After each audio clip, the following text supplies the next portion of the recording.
was a king whose queen had hair of the purest gold, and she was so beautiful that her match was not to be met with on the whole face of the earth.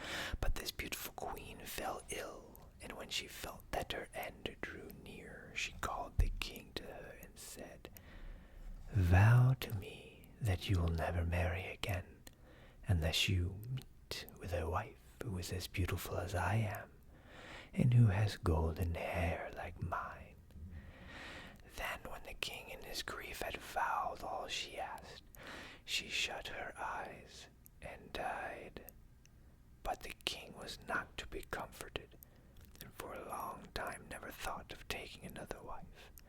At last, however, his counselors said, "This will not do. The king must marry again, that we may have a queen." So messengers were sent far and wide to seek for a bride who was as beautiful as the late queen. But there was no princess in the world so beautiful, and if there had been, still there was not one to be found who had such golden hair. So the messengers came home and had done all their work for nothing. Now, the king had a daughter who was just as beautiful as her mother, and had the same golden hair. And when she had grown up, the king looked at her and saw that she was just like his late queen. Then he said to his courtiers, "May I not marry my daughter? She is the very image of my dead wife. Unless I have her, I shall not find any bride upon the whole earth, and you say there must be a queen." When the courtiers heard this, they were shocked and said, "Heaven forbid that a father should marry his daughter. Out of so great a sin no good can come." And his daughter was also shocked, but hoped the king would soon give up such thoughts. So she said to him, "Before I marry anyone, I must have 3 dresses. One must be of gold like the sun, another must be of shining silver like the moon, and a third must be dazzling as the stars. Besides this, I want a mantle of 1,000 different kinds of fur put together, to which every beast in the kingdom must give a part of his skin." And thus she thought he would think of the matter no more. But the king made the most skillful workmen in his kingdom weave the 3 dresses, one as golden as the sun, another as silvery as the moon, and a third shining like the stars. And his hunters were told to hunt out all the beasts in his kingdom, and take the finest fur out of their skins, and so a mantle of 1,000 furs was made.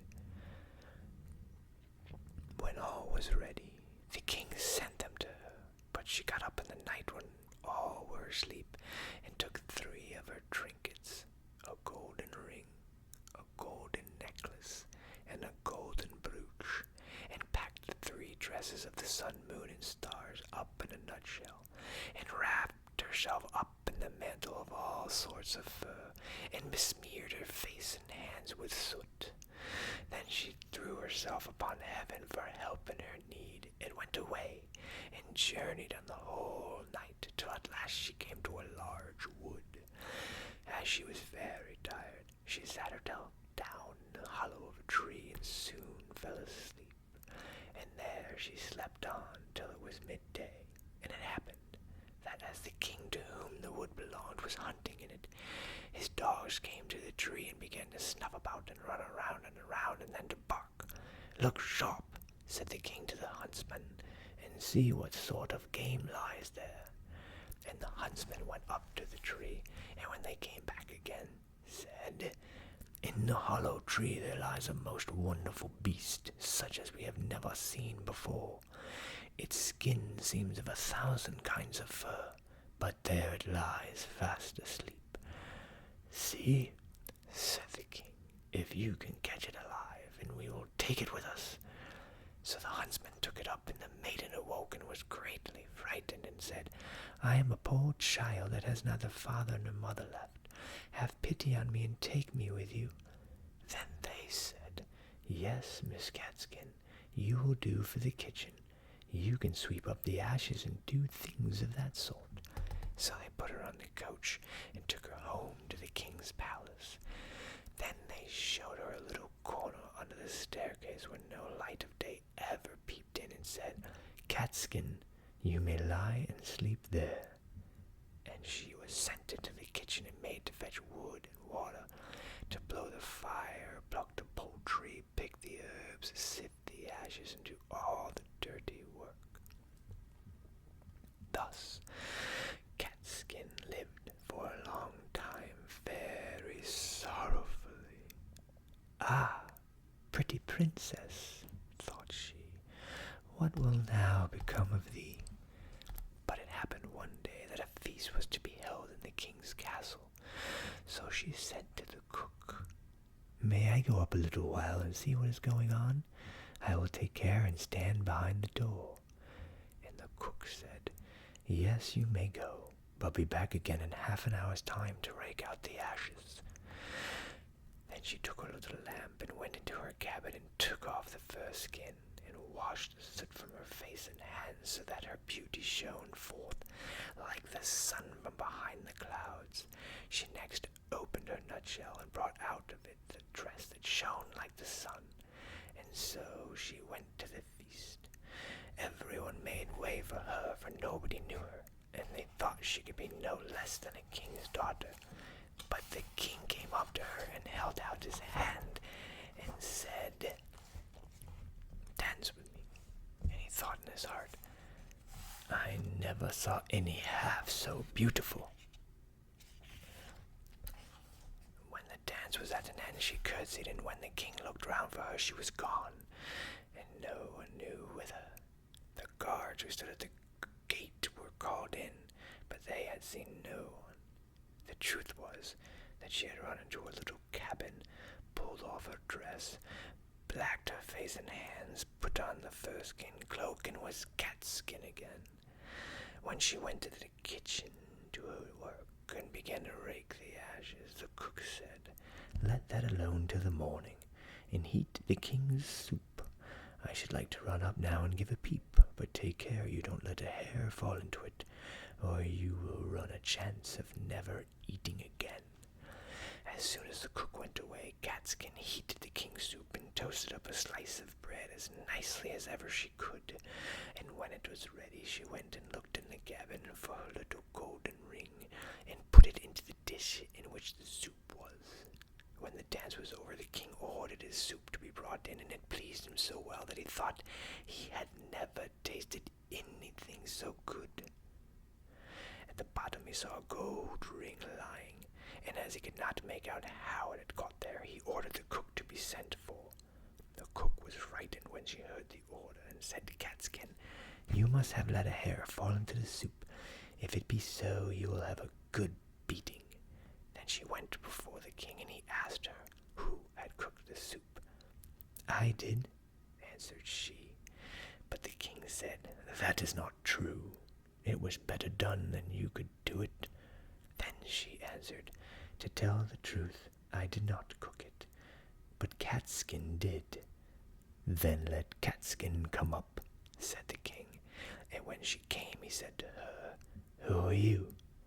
"I am a poor child," said she, "who has lost both father and mother." "How came you in my palace?"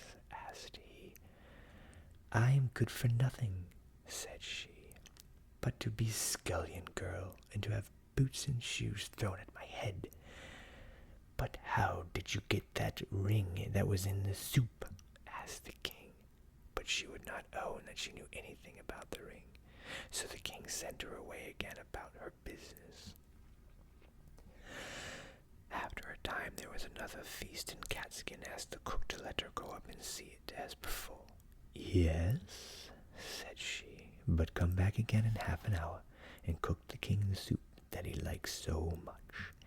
Then she ran to her little cabin, washed herself quickly, and took the dress out, which was silvery as the moon, and put it on. And when she went in, looking like a king's daughter, the king went up to her, and rejoiced at seeing her again. And when the dance began, he danced with her. After the dance was at an end, she managed to slip out so slyly that the king did not see where she was gone. but she sprang into her little cabin and made herself into catskin again, and went into the kitchen to cook the soup. Whilst the cook was above, she got the golden necklace and dropped it into the soup. Then it was brought to the king, who ate it, and it pleased him as well as before, so he sent for the cook, who was again forced to tell him that Catskin had cooked it. Catskin was brought again before the king, but she still told him that she was only fit to have the boots and shoes thrown at her head. But when the king had ordered a feast to be ready for the third time, it happened just the same as before.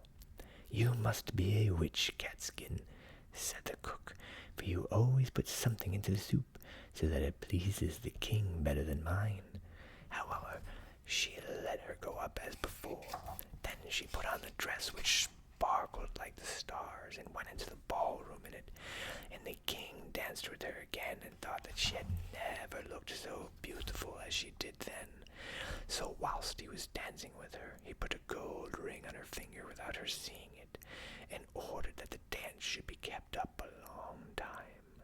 When it was at an end, he would have held her fast by the hand, but she slipped away and sprang so quickly through the crowd that he lost sight of her, and she ran as fast as she could into her little cabin under the stairs. But this time she kept away too long and stayed beyond the half hour, so she had not time to take off her fine dress, but threw her fur mantle over it, and in her haste did not soot herself all over, but left one finger white.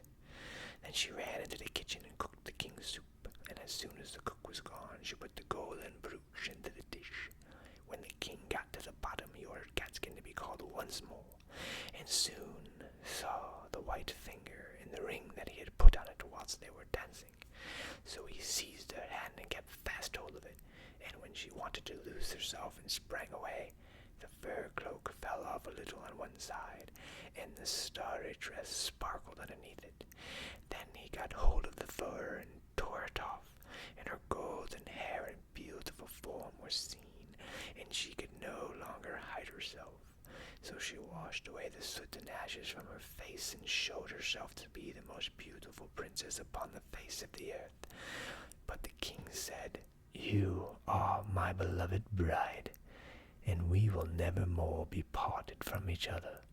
And the wedding feast was held, and a merry day it was.